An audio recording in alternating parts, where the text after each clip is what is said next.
আচ্ছা তুই জানি হাঁটি করে যাবো কত হাঁটি করে যাবো কত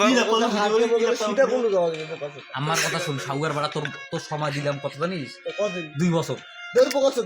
তাও যাইতে পারবি না আচ্ছা তুই 2 বছর যে মনে কর খরচটা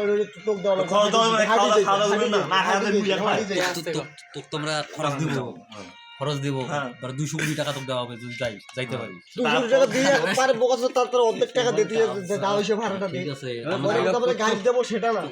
হাঁটি যাব যে তেল খরচটা যাব না মনে কর যে তোমাকে 3 দিন পর যাইতে মোর জল খাওয়া লাগবে দিবে না আমার কাছে ফোন আসবে তো তোমাদের ডেড বডি একটা সিনা পাওয়া গেছে ক্যামেরা সহ ধরা হ্যাঁ হ্যাঁ এই আমরা গেলাম তোদের মনে কর দেহ বই পাইলাম তোর পরিবার নিয়ে গোবা আমাদের রিস্কটা কিনে আর মূল্য বাংলাদেশ শীতে না তাদের মরে বলে 2 বছর সময় দিলাম তুই পাবি 2 বছর বয়স সময় দেয় পাগলা শুরু হয়ে গেছে 2 বছর নয় 3 বছর 1 মাস দেবো যাওয়া যাইবি আসে ঘুরবি এই জায়গা